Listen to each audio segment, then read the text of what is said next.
आप देख रहे हैं एक्सप्रेस न्यूज टुडे, सच्ची खबर सब पे नजर।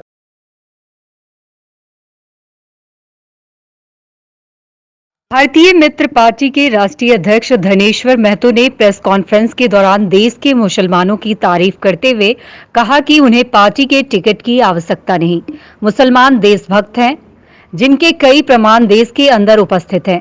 वहीं कहा कि भारत एक शक्तिशाली देश है जो भारत रत्न डॉक्टर एपीजे अब्दुल कलाम की बदौलत है, क्योंकि परमाणु उन्हीं की देन है। वहीं कहा कि लाल किला भारत की एक धरोहर है। इतना ही नहीं, इस दौरान देश का चौथा स्तंभ कहे जाने वाले मीडिया को भी आड़े हाथों लेते हुए कहा कि मीडिया मुसलमानों के प्रति नफरत फैलाने का काम कर रही है, तो वहीं आरएसएस को आतंकी संगठन तक करार दे दिया। आज का प्रेस वार्ता बुलाने का मेन उद्देश्य है मेरा कि सुदर्शन न्यूज के मालिक सुरेश चौहान, जिन्होंने जामिया के प्रति जो अपशब्द का प्रयोग किया है, इसकी भारतीय मित्र पार्टी घोर निंदा करती है। और ऐसे न्यूज चैनलों को चाहिए सरकार को बंद कर देना। वैसे तो ये सरकार कभी भी बंद नहीं कराएगी, लेकिन फिर भी हम मांग कर रहे हैं। क्यों कर रहे हैं? क्योंकि सच्चाई दिखाना हमारा काम है, सच बोलना हमारा काम है। और न्यूज चैनलों का भी यही काम है कि देश की जनता को सच्चाई बताए। लेकिन सुरेश चौहान जैसे पत्रकार कहे तो देश को बर्बाद करने पे तुले हुए हैं, देश की अमन शांति को भंग करने में तुले हुए हैं। ये पत्रकार कहलाने के लायक नहीं है। अंडम स्वामी को देखिए, अर्नम स्वामी को, वो पत्रकार कहलाने के लायक नहीं है। वो भी नफरत फैलाता है। न्यूज 18 के एंकर नफरत फैलाते हैं, जी न्यूज के सुधीर चौधरी नफरत फैलाते हैं। तो ये नफरत भरी जो न्यूज चैनल है, इसका मैं तो कहता हूं देश की जनता को बहिष्कार करना चाहिए। अब इससे ज्यादा शर्मनाक बात और क्या हो सकती है कि आपके ऊपर सुप्रीम कोर्ट बैन लगा रहा है, हाई कोर्ट बैन लगा रहा है। तो शर्म से डूब मरो ऐसे पत्रकारों कि आपको इस योग नहीं समझ रहा कि आपके चैनल को, आपके शो को चलने देना चाहता है। ऐसी आप डिबेट क्यों कराते हो? उससे भी बड़ी बात क्या है कि जो मुसलमानों को बदनाम करने की एक बहुत बड़ी इस देश के अंदर साजिश चल रही है, तो मैं स्पष्ट रूप से कहना चाह रहा हूं आप लोग से कि मुसलमान देशभक्त है। इसका किसी को सर्टिफिकेट देने की ना ही सरकार को जरूरत है, ना ही किसी देश की जनता को उनसे सर्टिफिकेट मांगने की आवश्यकता है।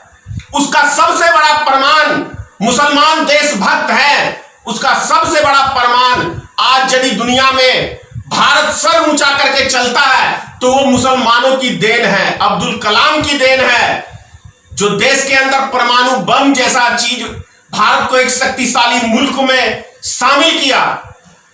आप लाल किला देख लीजिए, ताजमहल देख लीजिए।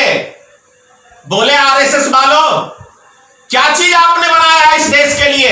एक नफरत के अलावा आपने इस देश को कुछ नहीं दिया है। कुछ जाति विशेष का आपका संगठन है और इसके ऊपर चाहते हैं कि मैं भारत के ऊपर राज करूं। वो दिन लग गए। सपना ना देखे ऐसा कोई। मैं हर आरएसएस के और भारतीय जनता पार्टी के जो सनकी मिजाज के लोग हैं उनको कहना चाहता हूं, जो नफरत की भरी राजनीति करते हैं उनको मैं ये कहना चाहता हूं, उनको ये संदेश देना चाहता हूं कि समय रहते सावधान हो जाओ। नहीं तो ऐसा ना हो कि देश की जनता जब जागे तो आपको भागने का, छुपने का देश के अंदर कहीं जगह ना मिले। अभी भी समय है, समय रहते संभल जाओ और देश के लिए सोचो, समाज के लिए सोचो और सभी वर्ग के लिए सोचो। सरकार का यही काम है। सरकार का यह काम नहीं है हिंदू मुसलमान करना। सरकार का यह काम नहीं है कि आप हिंदुस्तान पाकिस्तान की बात करके जनता को गुमराह करना। सरकार का यह काम नहीं है। अरे शर्म से डूब मरो ऐसी सरकार जो 73 साल 74 साल में पहली बार भारतीय जनता पार्टी की, नरेंद्र मोदी की सरकार जो बनी है। नेपाल जैसा देश भी हमें आंख दिखाता है तो शर्म से चुल्लू भर पानी में डूब मरो। 56 इंच सीना कहने से नहीं हो जाता किसी का 56 इंच सीना, काम करने से 56 इंच का सीना दिखता है लोगों को। तो मोदी का तो मैं कहता हूं सूत में भी नहीं है, सूत में भी नहीं है उनका सीना।